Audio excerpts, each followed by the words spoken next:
Bonjour à toutes et à tous, c'est Steven pour Addict à BlackBerry et aujourd'hui on se retrouve dans cette nouvelle vidéo pour déballer le tout nouveau BlackBerry Key 2 qui succède du coup au BlackBerry Key 1 et au BlackBerry Motion. Donc on retrouve une boîte qui ressemble beaucoup à celle des précédents modèles avec le logo BlackBerry sérigraphié dessus.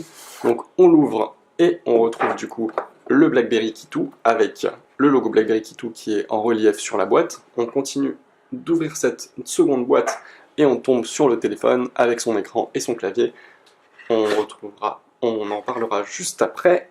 On continue en attendant avec ce qui se passe dans la boîte, avec donc une notice d'utilisation et du matériel pour ouvrir la trappe nano SIM et micro SD. Donc à l'intérieur on trouve voilà, le petit outil et la documentation.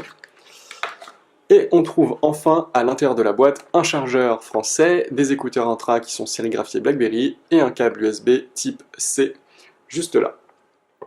Donc, comme on a pu le voir sur la boîte, c'est un appareil de 64 Go et de 6 Go de RAM. Donc c'est très impressionnant comme capacité sur un modèle de la catégorie. Donc on a ce téléphone qui pèse 180 grammes, qui est équipé d'un clavier de 35 touches. Ici c'est un clavier AZERTY du coup pour le marché français. On a aussi une touche BlackBerry qui est dédiée du coup à des raccourcis pour switcher entre les différentes applications, qui est très pratique. Contrairement au BlackBerry Key 1, on a un clavier qui est totalement mat et qui n'est pas très glossy. Donc d'une manière générale au niveau du design, ça nous fait beaucoup penser au BlackBerry Passport Silver Edition. Sur l'écran, on a une résolution de 1620 par 1080, donc c'est un écran de 4,5 pouces avec une proportion de 3,5. Donc en termes de performance, on a un processeur qui permet de tourner Android Oreo 8.1, donc c'est un processeur Qualcomm 660.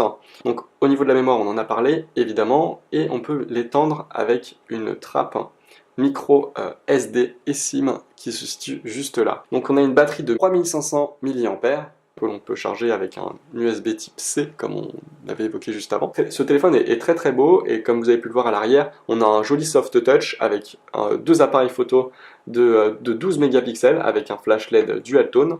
À l'avant, on a du coup un appareil photo de 8 mégapixels. On retrouve des touches donc de volume juste là, une touche pour allumer et éteindre le téléphone qui a des stries, et une touche BlackBerry configurable comme ce qu'on avait sur le BlackBerry Motion. Au-dessus, on retrouve une prise jack 3.5, très pratique du coup pour écouter la musique tout en chargeant son téléphone. Et en dessous, donc comme je vous ai montré un peu plus tôt, on a le USB type C et des haut-parleurs. Donc un très beau téléphone. Qui dispose de nombreuses applications BlackBerry qui sont préchargées. La sécurité est importante pour BlackBerry avec le BlackBerry Hub, bien évidemment, qu'on retrouve. On retrouve le calendrier de BlackBerry, Detect by BlackBerry, ou encore BlackBerry Launcher, le Password Keeper, et de nombreux outils de productivité et de sécurité. Donc un téléphone qui est également équipé d'un capteur d'empreinte digitale, donc comme ce qu'on avait sur le Motion et le Key 1, donc qui a été amélioré depuis et qui permet de déverrouiller son téléphone encore plus rapidement. Donc un très beau téléphone, Wi-Fi, radio FM, NFC, Bluetooth 5.0 Low Energy. Donc un téléphone parfait avec une batterie importante pour être productif tout au long de la journée. Donc voilà, c'est donc la fin de cette vidéo et on se retrouve très bientôt sur Addict à BlackBerry. Merci.